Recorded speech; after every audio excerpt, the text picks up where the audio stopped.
pushing the boundaries of expectations, and rewriting the rules of adventure are the reasons we get up in the morning. This is a way of life, a huge and growing community of explorers and adventurers, leading the way, blazing new trails, and raising the bar. We share your hunger for a life without limits, and we know you'll stop at nothing to get there. Hello, howdy do, greetings, and welcome back, KBs, for another exciting journey of adventure to discovering our best life together. StephenCanyon.com is the website for all the upcoming events, and there are quite a few lining up. I might add all of them in the green room right now. Other resources available. Also, check it out on the website. Make sure you follow us on Instagram at Stephen Canyon. Hey, you know what? This really is an adventure of discovery, Meg. Yes, it is. Living the life of a kinetic believer. It sure is. Operating, working the law of attraction at will. Every day. I mean, it's all day, all the time, no days off. We say that in our opening, and I just don't want people to take that for granted, because if you're new to kinetic belief, there is nothing more exciting than these having new discoveries showing up in your life every day that you just didn't see coming in the natural world around you. I mean, that's crazy fun. It makes me crazy fun. I want a Snoopy dance right now. Can you hold my mic for me? And isn't that what it should be? Because we can all get intense, very intense sometimes. So remembering, hey, this is supposed to be. Let it go. Let it go. Go, Stephen. Is that a song? I think, that's the song. Oh, that is. Is that from, what is that from? It's from Frozen. Oh, that's that song. I love that you've never seen it. You just know it from all the kids. All the children running around singing it. That's amazing. It's a great song. Oh, it's very catchy, obviously. Give us a rendition of it. Ready? No way. Come on. No way. You're a great jazz singer. I couldn't do better than you just did. I don't think. Yes, you can. Megan, I love hearing you sing. It's a great movie, too. I have seen it. I watched it with my niece. It was really pretty entertaining. Frozen. Have they done another one? Another I think version? They did number 2. I didn't see that one. No. Oh, it's already come out. Mm-hmm. Did they have another song like Let It Go in it? No. I mean, they have music. They have music, but no. I'll bet they tried. I bet there's a song in that second movie. There's somebody wishing that they had written another. I bet there's a Let kid It Go. somewhere that knows it, whatever it is. I'm sure. And the parents of the kids, of course. I love jazz. I like it when you sing jazz. I love jazz too. It's my favorite thing to sing. Jazz came out of New Orleans about 100 years ago, and I just randomly pulled up some Diana Krall last night. We sat out on the patio and, whatever, wind, nice cool breeze, and turned it up, and wow. It was amazing. So good. It was so entertaining and relaxing, and she's fantastic. I can't wait to be able to go back to these live performances. I think it's starting to happen, though. Well, we were supposed to go see Chris Botti in New York right before the pandemic happened. Who, by the way, I just found out last night, plays with Diana Krall, or did. Oh, man. With Diana Krall concert. a lot. What a concert that would be. Did you know that I saw this in an interview that she was doing, that one of her biggest inspirations was Julie London? You know Julie London? Yes. She's from, I guess, back in the 50s or 60s or early. Yeah. She was one of those black and whites. Right. That did from before there was color. Right. On the television. On the television. And then Kat Edmondson. Oh, she's so good. That little I love voice her. of hers. She's like her. a cartoon. She's unbelievable. Well, she writes her own music as well, which I think is amazing. She could have sung some of the songs in Frozen. Should have. Yeah. That little high-pitched voice. She's got a great voice. I want you to sing. I want you to sing some jazz at some of our upcoming events. Oh my word. You Just randomly finish. Okay, now we have What do you think, everybody? Should Megan sing some jazz? I didn't hear anything. I didn't either. Email in. Crickets. Using the law of attraction, anybody could probably manifest the ability to sing something. No question about it. Probably, yes. Well, let's talk about successfully using the law of attraction, and how about let's delve in a little bit today about using the law of attraction with other people. having a group of kinetic believers Oh, yeah. joining you Oh, that's cool. in using the law of attraction, because it works to arrange the kind of life that you want to experience, to manifest anything that you want to experience. We know that individually. But what about corporately? What about with family or those that you work with? Maybe you're working on a project, or perhaps you coach a team. How amazing would that be to bring in all of your players and to teach them the power of kinetic belief? Oh, my word. How fun. Don't think that's not already happening. You know it is. By the way. And I would probably even say that a huge part of whoever is winning the Super Bowl or whatever the top win is for most sporting teams, they probably have an amazing coach. I mean, I don't mean their coach. I mean some sort of motivational coach that comes in. Coaches that gets everybody on the same page of belief. Right. Believing they can win. The same page of belief. Not just believing that they can win, but believing that they are winners. Yeah. Winners don't lose in the realm of competition like that. I saw I have this strong visual all of a sudden of the rowers, like when people row crew, and they have, how many people are usually in one of those boats? Like 7 or 8? Yeah. But they're all just so tight and in sync, and the power that they can exert and put out and the speed that they can pick up is amazing. And it makes me think of kinetic believers, when we can get all in sync like that. It kind of reminds me of that Southern rock band, The Outlaws. They were so tight and in sync. They were The Outlaws. Well, just so in sync. God. Somebody had to be leading them with their belief. You're like, who's your life coach? You Right. guys sound amazing. The stuff of success is absolutely the same, whether it's you're rowing a boat, you're playing in a band, you're playing on a football, baseball, soccer team, you're selling cars for a living, you're a family wanting to attract new things into your life as a family. It doesn't really matter, because whether it's the results of individually you're perfecting your health, or maybe you're attracting wealth, you and your spouse, your life partner, to get a new position in life, to get that promotion, whatever it is. Success is the possession of the status. Success is possession of the experience that you want to be able to move through and to be an observant of. Look, it comes without regard to what is being attained. Success is the experience of whatever it is you desire to experience. And if as a team you want to experience winning, then that's success for the team. Right. Most teams do. Except, who plays the Globetrotters? Was it Washington something? Somebody. Whoever does that, though, their goal is to lose. Their success is in losing. And they're really, really good at it. Right. They're successful.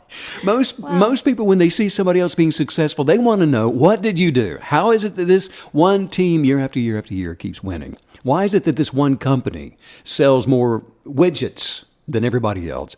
Why is it that you're always making straight A's? What is it about one person, a group of people, a team of people that always being successful? How is it that they do it? How did you get the money? Where did you go to school? Who is it that helped you? Like we're talking about, who is the coach? Where did the coach learn to coach? People want to know how. This is the first mistake. People wanting to know where the person went to school. They think it's a recipe. They think it's a recipe. If I can just add enough cinnamon and cook it at 350, I too can be like someone else. If I could just grow up in Tiger Woods' neighborhood where he grew up.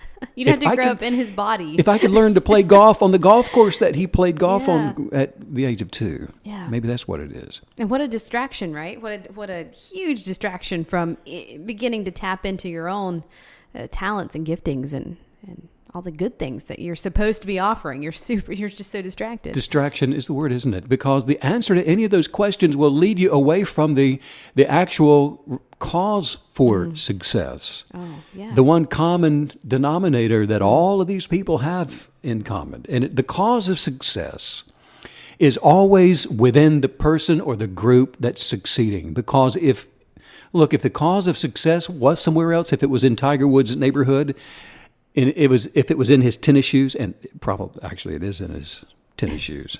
You find the guy. Yes. But if it were in your neighborhood, if it was in your school, if it was somewhere out there in the universe, if it was outside of the person who is successful in any way at all, then everybody who does the same thing, that plays on the same golf course, or grows up in the same neighborhood, or have the same amount of startup capital, or go to the same school, whatever that thing is, would also be successful. Yes. And we know that's not the case. Right. Otherwise, Tiger Woods is out here playing all the kids he grew up with On that golf course. On the, they're all on the tour.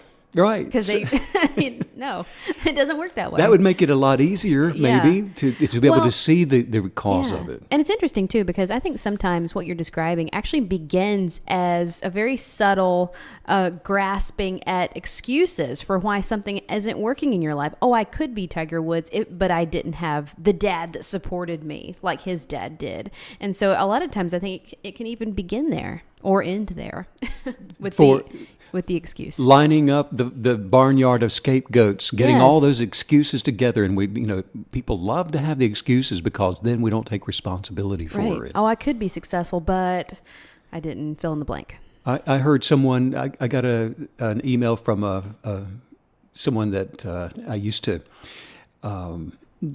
come to some of our events. I haven't seen him in a number of years, and I got it this morning. And it's basically was like, Steve, if you only knew what kind of year last year was, then you would know why my life is in such terrible shape right now. That's it. Let's blame it on the calendar.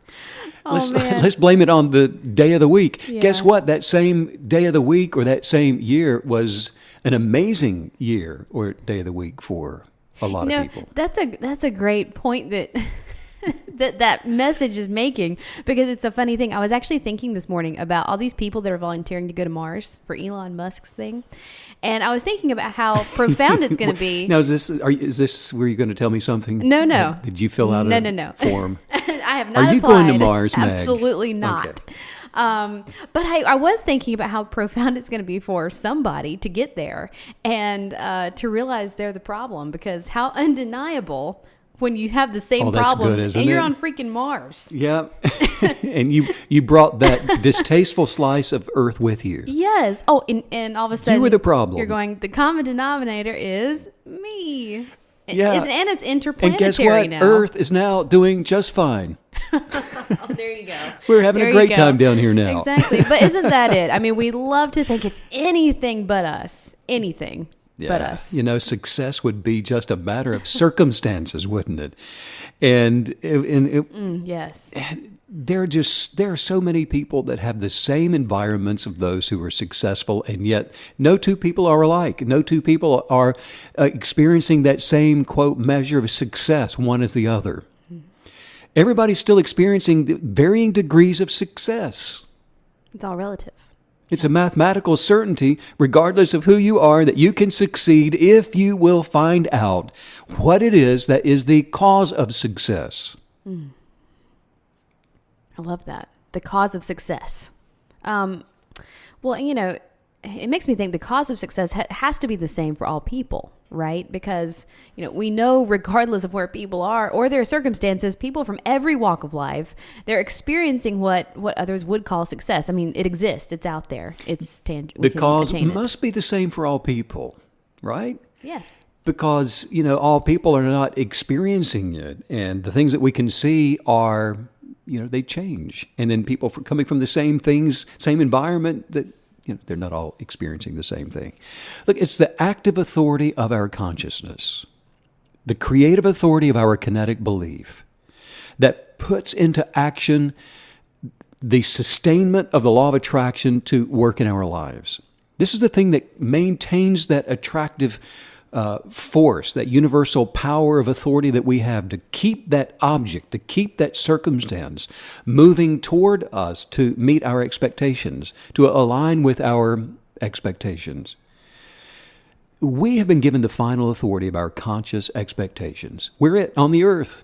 No one else gets to decide the kind of life you're going to experience unless you give them that authority to do that for you. Unless you give the calendar, the year 2020, the authority over the kind of life you're going to experience, or a day of the week, whatever it is. And we can know that when we are operating in kinetic belief, we actually can feel, there are things that you can know if you're in it or out of it. Because it's what you feel when you just know that you can have something. And it's how you feel when you know what to do next. And I used to say this all the time. You just know it because it's in your knower. you can't really there's some things that words can't really define. There's some things that you just are beyond our ability to talk about. Well, and when you say know it in your knower, that always makes me think of, you read something to me recently that it was a study that almost showed that our stomach has a brain or something. Mm-hmm. Yes. And so yes. it always makes me think of that. One of our knowers, it's in there, it's happening. Sure. If a company manager can cause their employees to know that they can each be successful, like we're talking about, or a coach of a team, whatever. But let's say that the sales manager in a company, if he can get their employees to see themselves, imagine themselves being successful individually and corporately and together, they'll meet those goals. And they'll even do more than that. And in exactly the same way, when we're operating in the fullness of our authority, operating in the fullness of our dominion, operating in the fullness of our kinetic belief, in the full power of our active consciousness in action, regardless of whatever it is that we're wanting to accomplish. I mean, we've covered a lot of things, from sports to business, whatever. Then the genius of our creative purpose, because we are talking about doing this with someone else, with your family, with business associates. The genius of the creative purpose of the group gets involved with every thought form of success to be able to navigate us now to attracting whatever amazing things these are into our lives every single day. Well, we've actually done this with our creative team in the past. We set goals so high that the only way that could be met is through the power of kinetic belief. And that's you. You're always coming in with these crazy ideas that, Megan, that's impossible. Well, that just makes me want to do it. That's true. If you want me to do something, just say you can't or you can. You can't or You're the opposite. You're the George from Seinfeld. Yeah. You're going to do the opposite. Exactly. And it always works out, obviously. So works. I'm going to keep doing it.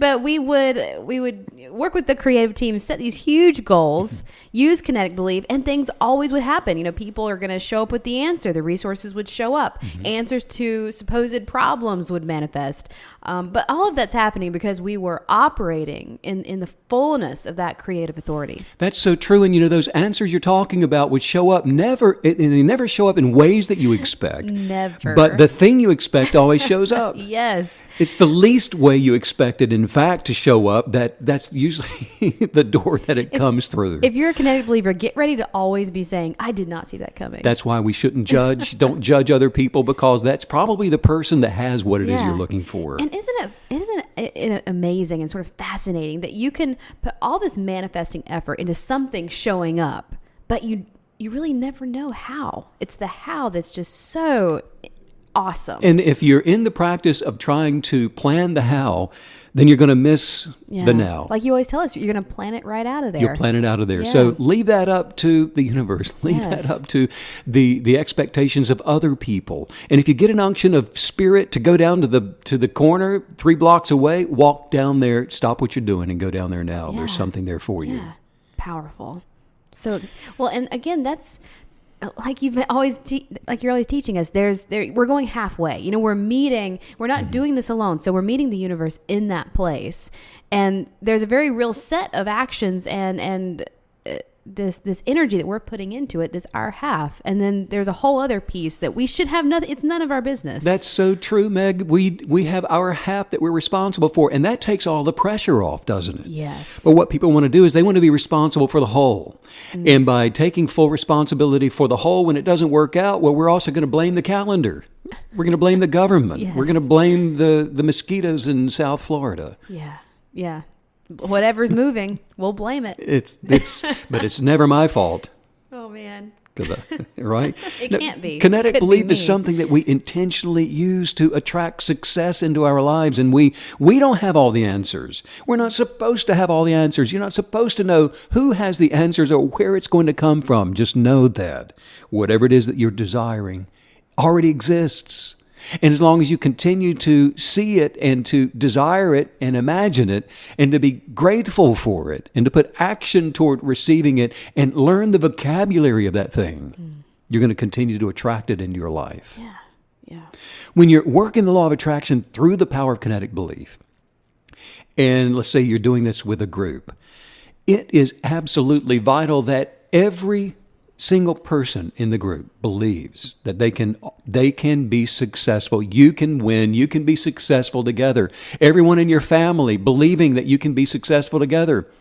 That includes the 13 or 14-year-old child that would rather be somewhere else. Somebody else, anywhere else. Yes. Because it's important that you really paint the picture of what it's going to look like to successfully attract the group's desire. The new home for the family. Mom, Dad, don't go do that by yourself. You'll find yourself in that new home by yourself. That's not good. Otherwise, you're going to have to overcome doubt and fear and unbelief within the group. You've got to do the work. And so that together you go, together you grow, together you manifest and attract these things that you're looking to bring into your life. I love this concept, this idea of it's really, you're creating this network, almost a support system within your manifestation. So it sounds like, so really groups that are working toward a common goal of attracting something. If we're in a group, we need to be of one mind, so to speak. Yeah, we do. And it's like we were talking about yesterday, and I think you brought up, you were showing me some large homes that you were like, this rich people want lots of rooms. Yes. I was just looking on Zillow, that's always fun, right? Just to sort the price from high to low and just see what's going on. And I just, wait, stop right there. Yeah. You sort from high to low. Yeah. I sort from low to high. See, you need to work on that, Steve. There you go again. You have this astronomical kinetic belief about it. That's funny. You want to hear how good my belief is? I sort prices high to low. That's a goal right there. That's your goal. But yeah, I was looking at these huge homes and it was just cracking me up. It's like when people get money and they want to build a house, it's almost like they just look at it and go, oh, rooms. Ooh, I know. Rooms, just tons of rooms, tiny little rooms that everybody's going to sleep in. My great-grandson needs a room. Oh my gosh. My great-granddaughter needs a room. The next door neighbor to the great-grandson needs a room when they come. And they put these names on all the rooms in this mansion. They're never going to come. No, if you want to, now see, this is because you're not working the law of attraction with all those people. Right. They have no say in it. If you want to start that way, probably the best way to be a blessing to them is build that room onto the house that they're living in, wherever that is. For your birthday, I got you a room. Okay. And as somebody who just loves, an open floor plan, it just cracks me up when you look at the pictures and it's just like 100 pictures of closets. Effective kinetic leadership understands that the power of vision is essential to the success of the entire group, to everybody. I want to talk about the manifesting power of love here for just a moment. We cannot delve into this conversation and topic today without also bringing in love, just like with the wealthy family. You're wanting to do something for everybody, but you're not including them. So is love really a component in that? Desire is systematic to the creative substance of what we call love. And it is this quantum substance that's critical to all things that are created. A thing came into existence from the success of a desire, okay?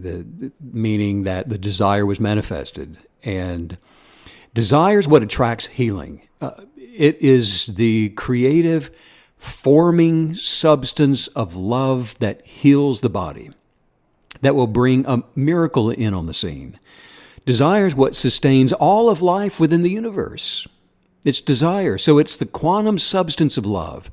Love is a tangible. Love actually has substance. Who knew that other than Hallmark? Love is a thing that sustains us here on the earth.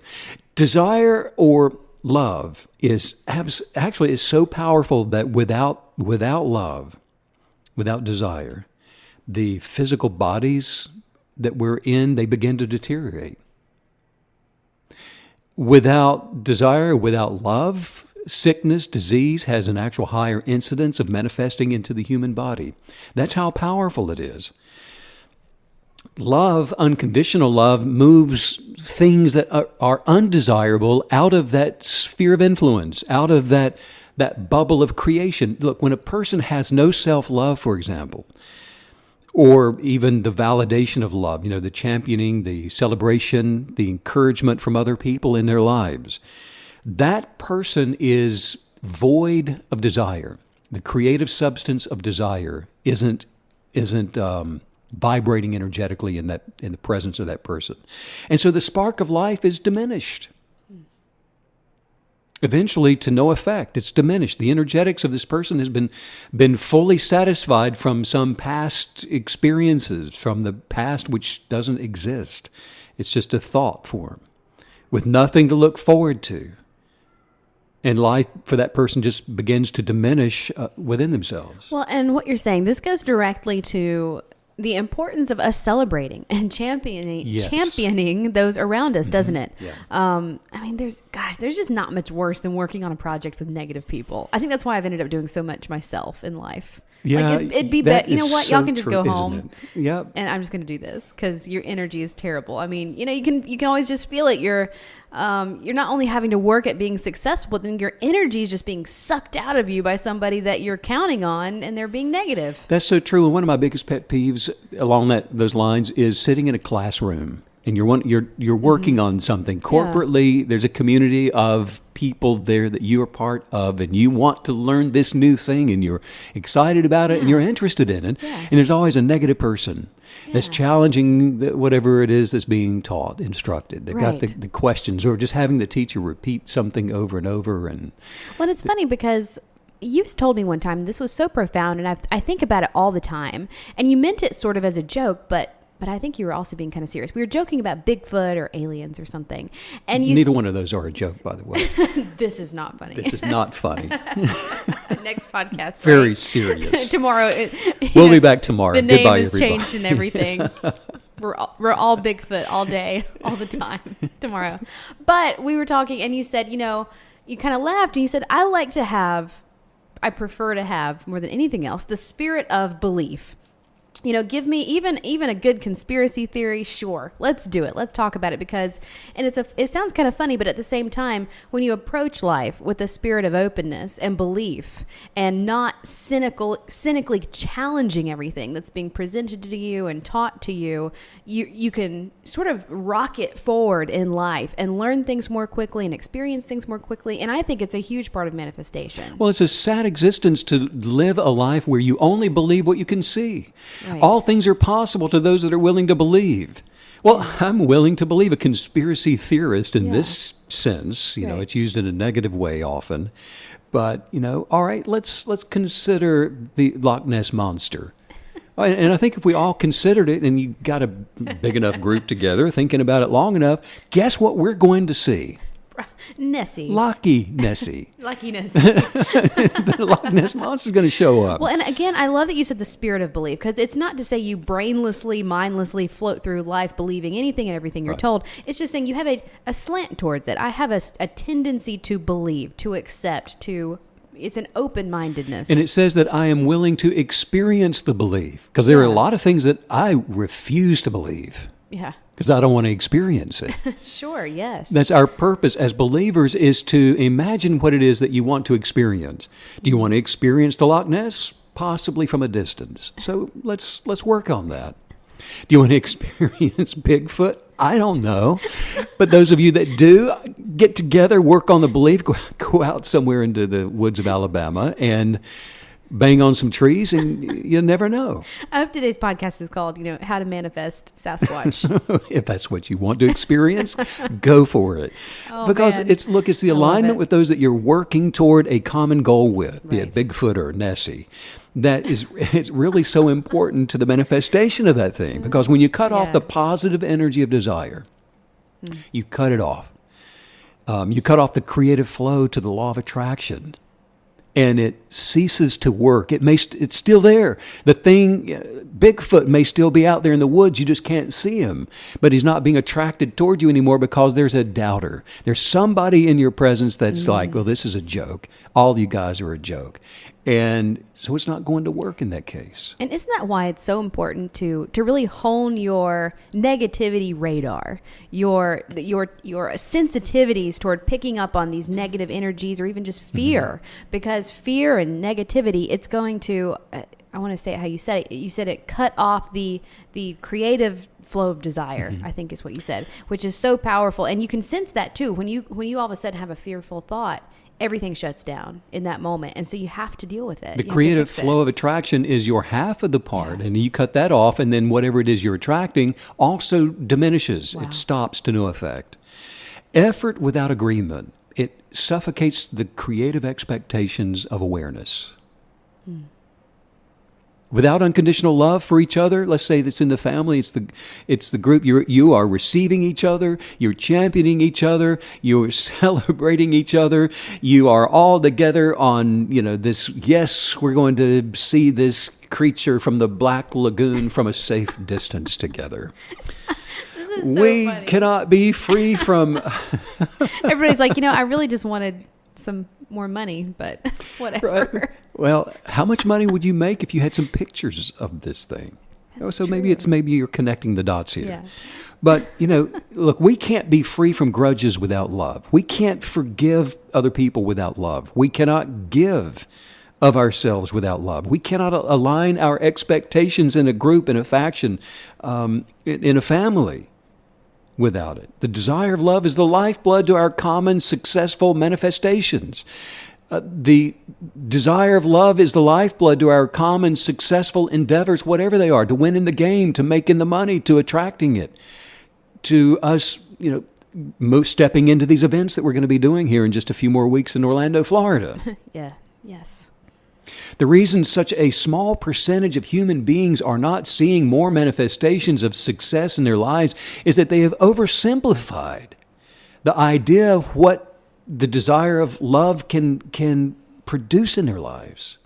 Because it's not just being nice to other people, and keeping our masks on and bumping elbows and la-di-da, we're all... Eye smiling. We're all the seven dwarfs marching off into the woods together to go find the elves and fairies together.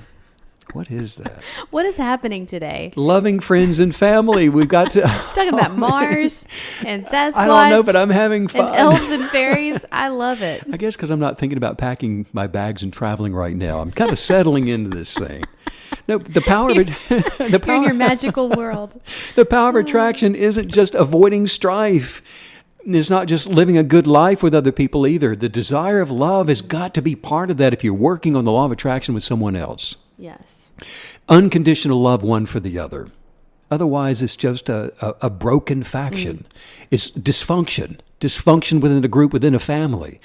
There's got to be someone willing to step up and own the love and put it out there and to create the imaginative blueprint for everybody to glom onto and to see the vision together, to come together and to be able to experience the vision together and to desire it in alignment one with the other. Well, in the way that you're describing love, I like how aggressive it feels because it really reminds me of something, a major shift that I didn't expect, but it's so real, is when you become a kinetic believer, you flip your life from living defensively to being offensively minded. And so you're always going after it and you're always being the aggressor in love and the aggressor in manifesting. So, you use the word avoid. That's such a great word because isn't that what we do before we're a kinetic believer? We're avoiding everything. We're avoiding confrontation. We're avoiding failure. Oh, I hope this doesn't happen. And so, it's incredibly empowering, this type of love, the true kind of love that you're describing. Right, because if we are avoidance minded,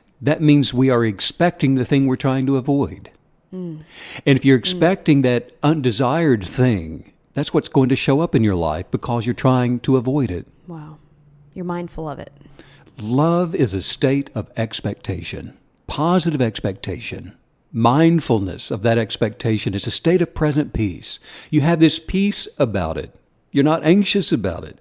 The desire of love is it's energized. There's a positivity, there's a high level of vibrational energy that's involved with it. And it mobilizes everyone to act in agreement, everybody to learn the vocabulary and to speak the same language of what Bigfoots are called, or whatever. Learn the language. And it's a positive world of possibilities showing up. The desire of love manifests the success of those desires in the realm where they can be seen for the group to be able to enjoy it together.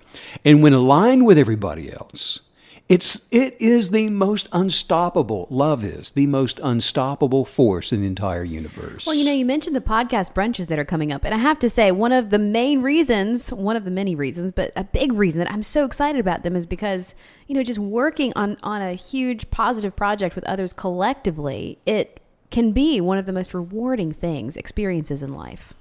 Absolutely. And by the way, if you are, listening right now here in Orlando, we cannot wait to meet you and help you roll your sleeves up so you can be part of the behind the scenes here, because this thing is stirring up to become pretty big. It's going to be awesome. Yeah, I'm super I got to tell you that these events are going to be a celebration of life for the KB.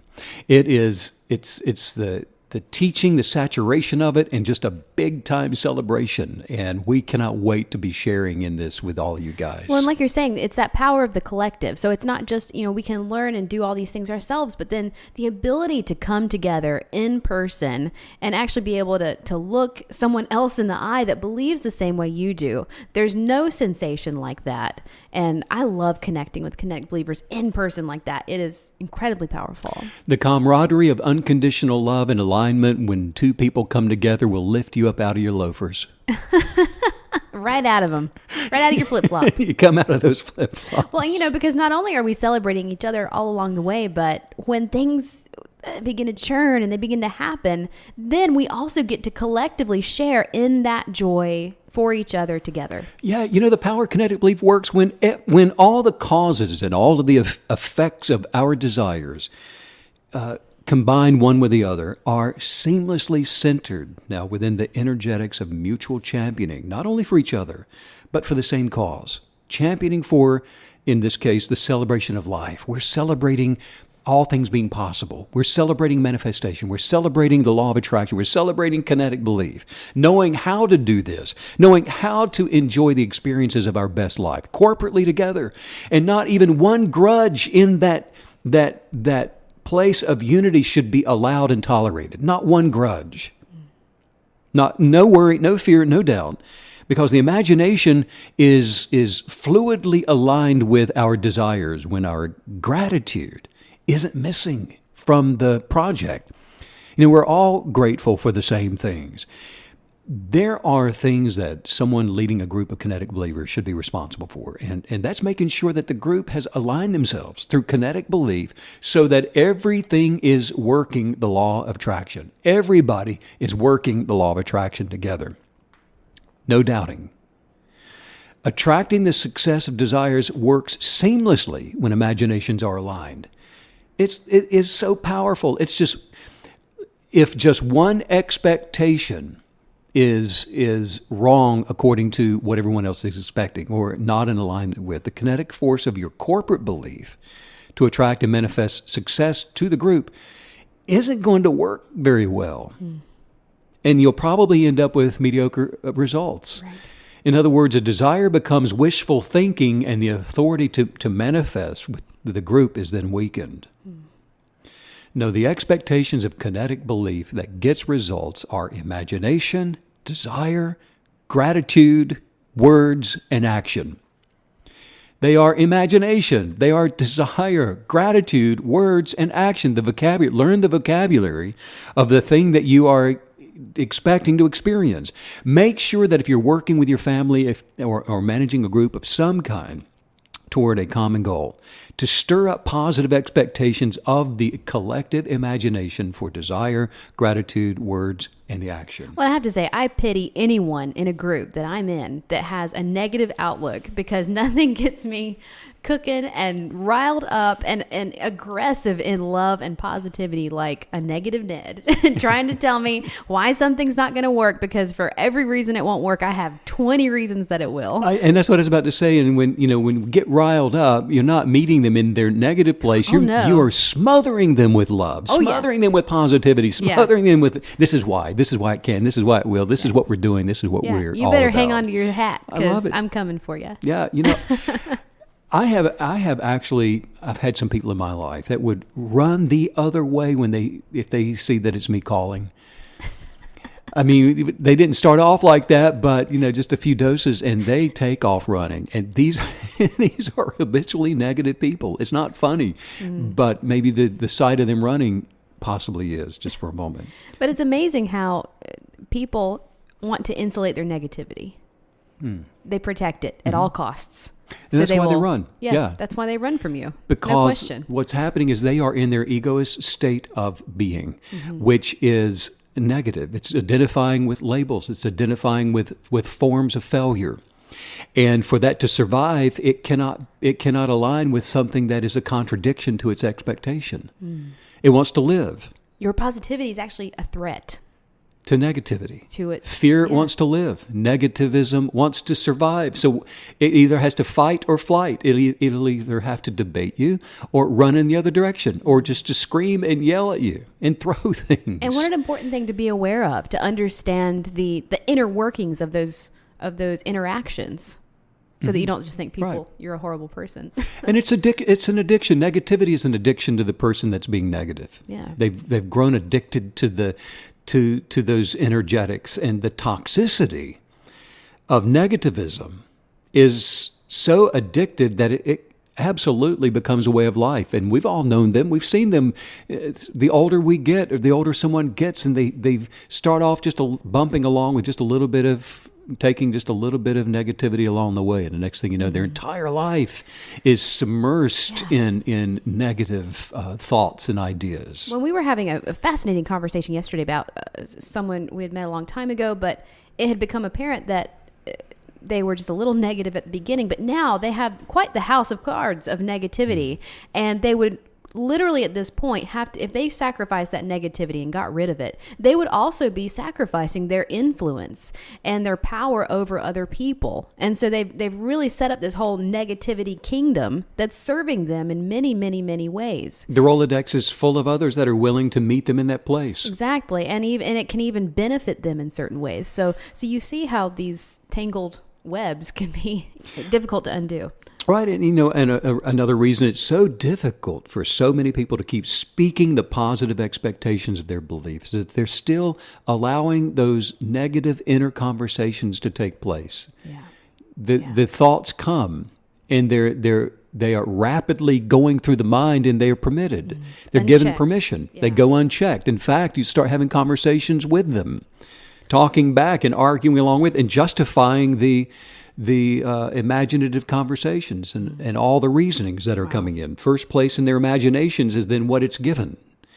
And the positive expectations have to take a back seat to that. Wow.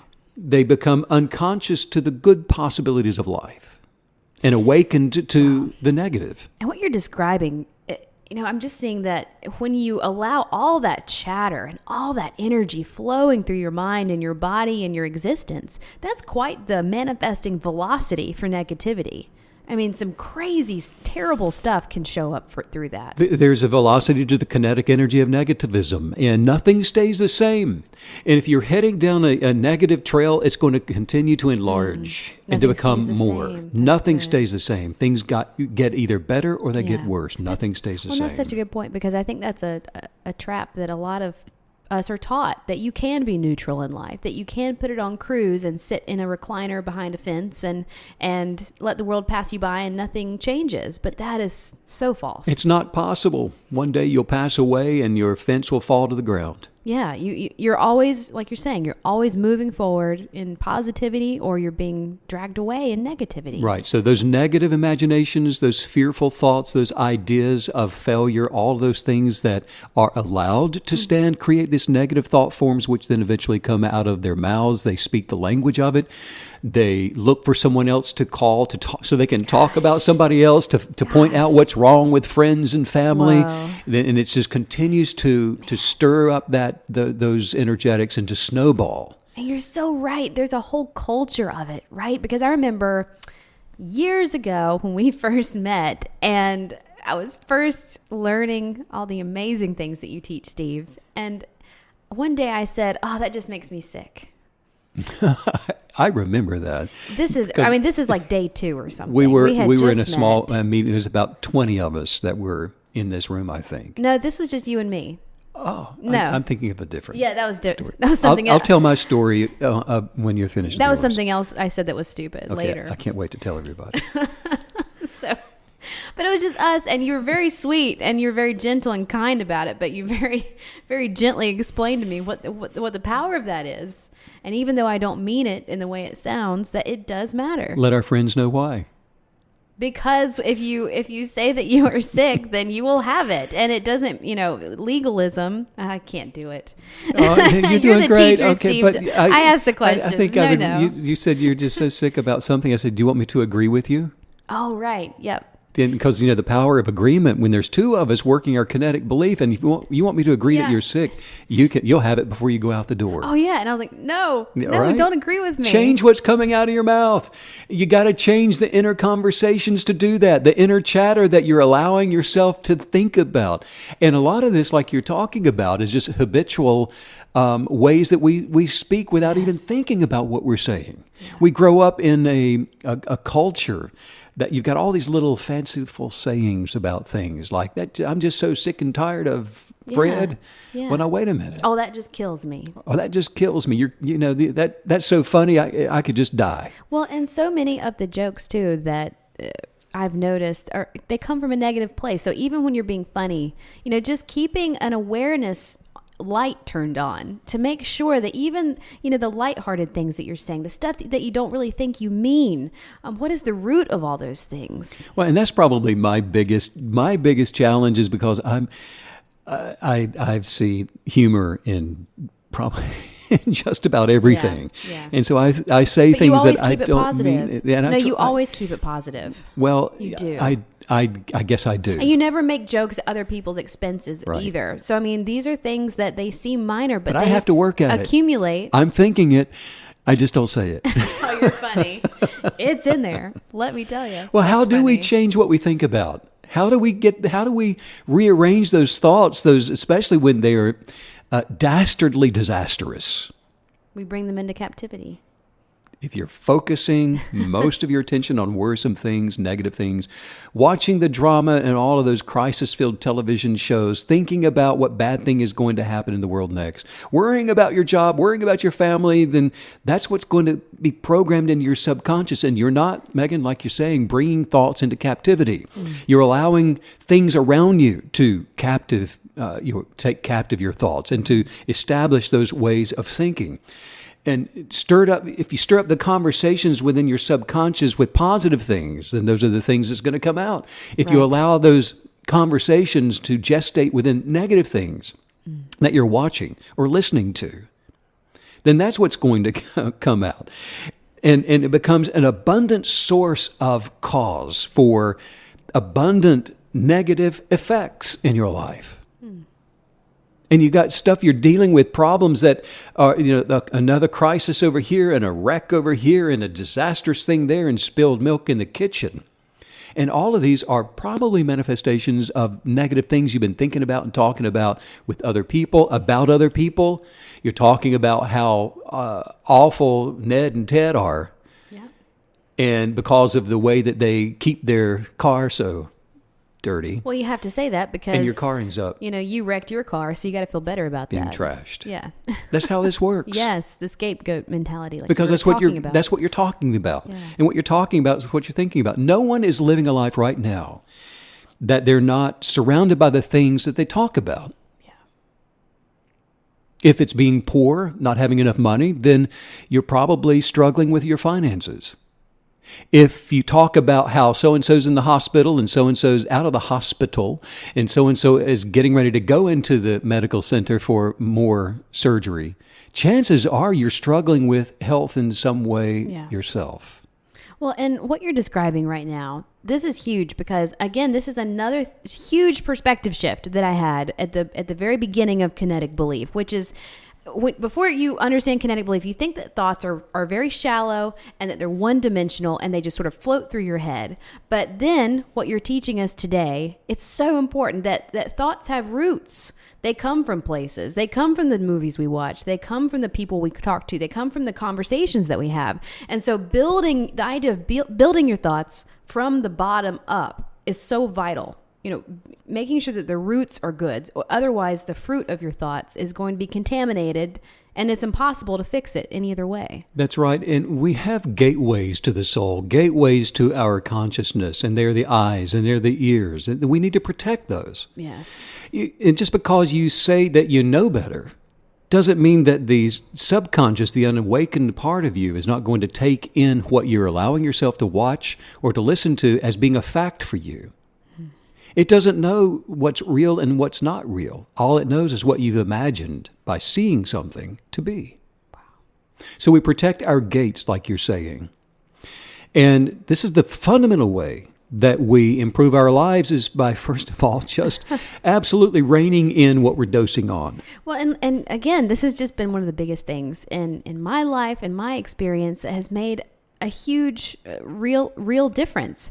You and I were positive people every single day. And that's not just our personality. We weren't just born that way. We put that effort in to being expectantly hopeful. And it's really the only way to live our best life. We put the effort in, and it's often before we even get out of bed in the morning. It's always that way. For you, it is. Mine begins right after that first cup of coffee. You sleepwalk to the coffee. But now I can vouch for that. Yeah, I shuffle in. That is true. I'm still asleep. My eyes are closed. That is true. I have a sip and then, yes. We cannot put negative things first and expect to manifest success in our lives. This is what a lot of people do, and it's backward. And they somehow believe that if, they complain enough, like we're talking about, that things are going to get better.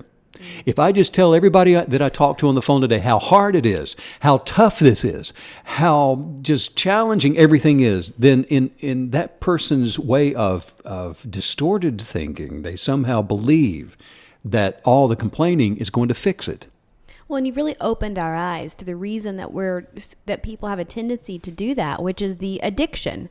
So you complain, and then you get that little hit of compassion from the person that you're telling. Oh, poor baby, you'll be okay. You've got this. I mean, so it's this short little reward, but it's so fake, and it doesn't last. Well, it brings in a comforting attention from whomever that's enabling that. But it continues to manifest the negative thing that you're complaining about into your life. Right. Remember first things first. Make sure that you are a positive kinetic believer. I don't care how negative it may look. It doesn't matter what they said, what they did, what they're talking about. You remain positive. And if it's not positive, it doesn't exist to you. It's not in your vocabulary. Where you dwell, those things can't be talked about. You're in a universe of only positive, influential things happening. So if somebody wants to have a conversation with you that is not edifying and encouraging and championing and celebrating you, you don't have the vocabulary for it. When you connect your expectations with your words by creating a thought word life, get ready for an explosive response from the creative realm, from the creative universe around you. Because I am telling you, it is so important that while being grateful for our imminent success, it is imminent.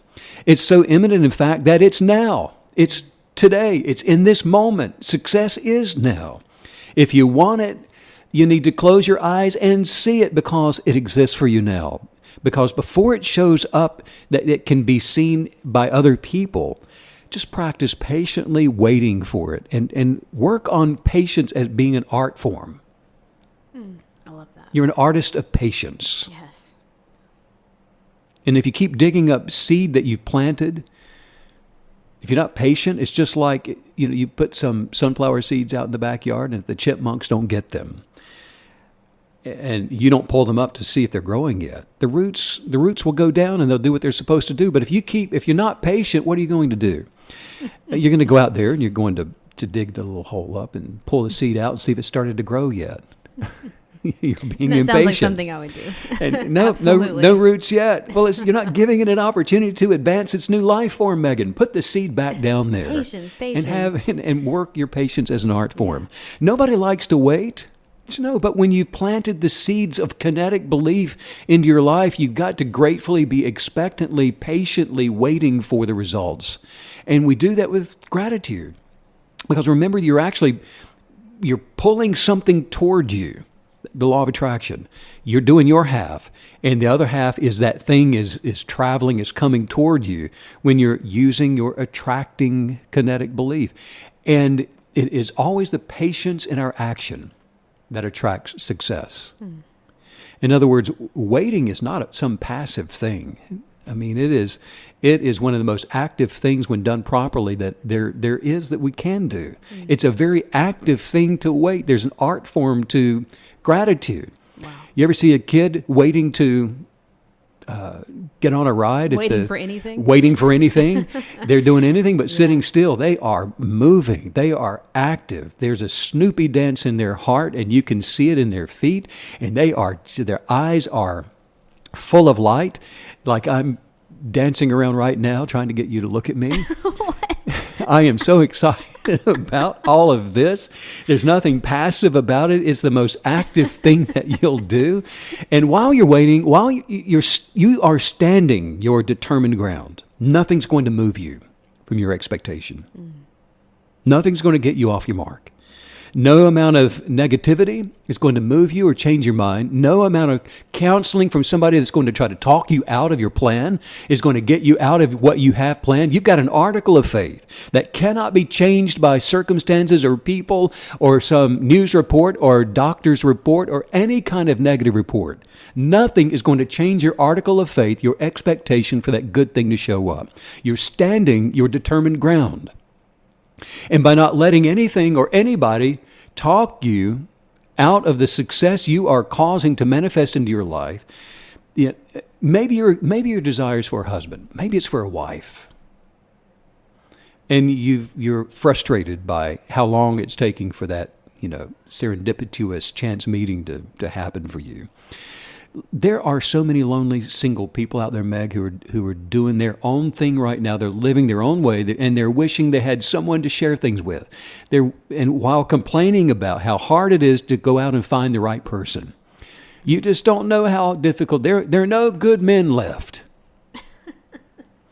Don't feel sorry for that person because they are getting exactly what they expect. Any idea of attracting success has been blocked from manifesting for them. Remain grateful for your success, and before you see it, remain grateful by keeping your gratitude within the energetics of your kinetic belief. And your gratitude actually holds tremendous manifesting power. I wish people could see it. I wish we had some glasses not like these, but glasses that we could put on. Oh, I see your manifesting power today, Meg. Yours would be purple in color, I think. Today. There's no way it's one color every day. No way. We could just see it, if we could see it and then it'd be so much easier, I think, for a lot of people to maintain their gratitude, which is just a way of saying to the universe that I've already got it. If people really understood the magnitude of that kind of power, of the imagination, the visuality of being able to see the textures and the color of their beautiful manifesting power emanating from them in whatever direction they waved that magical wand to pull that thing toward them. They'd be telling everybody they meet how grateful they are. There would not be a server in our life when we go out to dinner, an attendant at the gas station, a person on the elevator that we wouldn't be telling how grateful we are for them, for the dog, for the sky, for the rain, for whatever it is. Well, this goes so perfectly hand in hand with what you were telling us earlier about negativity, that the universe doesn't know the difference between you kidding and being serious. And so if you say, oh, that makes me sick, then you'll get sick. But it works in the opposite too. And that's why gratitude is so powerful. If you are projecting that you are 1,000% convinced that something is in your life, it will show up. It has to. Gratitude puts the stamp of what you really want to see show up in your life, the stamp of approval on it. Because desire it works both ways for, like you're saying, the negative or the positive. Desire is just desire. Yeah. Somebody says, well, I didn't want that bad thing. Well, if you were complaining about a bad thing maybe showing up in your life, that actually is desire. But desire mixed with the stamp of approval of gratitude, now that keeps in check our expectations. That makes sure that the conversations we're having are positive. Yeah. And it's like when you showed up and you said, well, I'm just sick about that. Then if we take that, what you just said, and apply the stamp of approval, of gratitude to that, if I had said, which I would never, if I had said, now, are you grateful for being sick? Well, absolutely not. Then that's being double-minded, isn't it? So make sure there's no double-mindedness to the things that you're saying, and use that stamp of approval, that stamp of gratitude to that ensures that our speech is right, our imaginations are correct, our thought forms are correct, our desires are correct, the vocabulary that we're using is correct, and then the action that we're putting toward what we're wanting to receive in our lives is also correct. The more that we can practice gratitude, the more grateful for what we want in our lives that we intentionally stir up, the more natural this whole thing becomes. We're talking about stirring it up, work on it, get rid of these things, don't say this, do say that. But when you practice this and it becomes second nature, it becomes more natural. There's a knee-jerk, like, oops, I can't say that. I shouldn't have said that. Yeah. I shouldn't listen to that. I should not watch this. Yeah. When you start slow, but then as you become seasoned, a seasoned kinetic belief vet, somebody who's just been doing it consistently for years and years, you realize all of a sudden one day, this is instinctual. It's become part of my nature. Like, I love the word that you just used. It's natural. Just doing this automatically, it does become natural, which for me, the idea of that gives you so much hope. So if you're in the part of your journey where you're still trying to get it right every day, just keep remembering that eventually you stay consistent and it just becomes part of you. And we have to practice, don't we? It's like the Super Bowl team. They win the Super Bowl, and what's the next thing they do? They go back to training camp. They start practicing all over again, stirring up the basics, stirring up where they've matured to become a natural part of their expression of the game, a natural part of their expression of life. So while patiently waiting for the manifestation of your desire, keep acting in faith, keep acting in your belief, in your kinetic belief. Keep the action going, even if it's going up to the corner. You don't know why you're going. Just keep acting. Keep showing up. Keep moving. Thoreau said success usually comes to those who are too busy to be looking for it. Oh, that's good.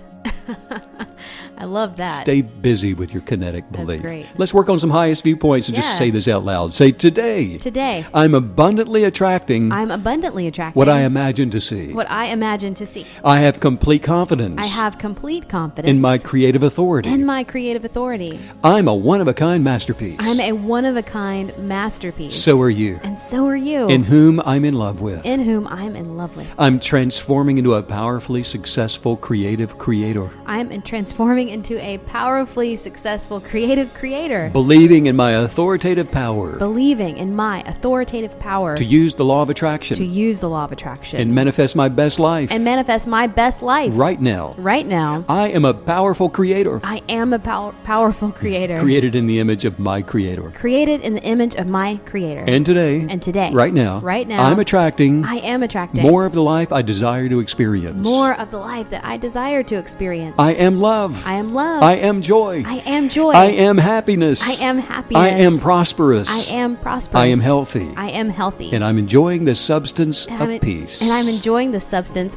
peace. Wow, what an explosive and exciting and just frankly encouraging podcast today, Stephen. This was awesome. KBs, if you haven't already, make sure you text the word kinetic, KINETIC, to the number 844-844-0049. That's going to make sure that you get notified when tickets go on sale for the podcast brunches here in Orlando. And also you'll receive some really insightful and encouraging text messages from Stephen. And keep checking the website out for the upcoming live Celebration of Life podcast brunch events that are going to be taking place in Orlando, Florida. And you can do that at StephenKenyon.com. And Megan, you and I together are sending out so much love to all the KBs all over the world.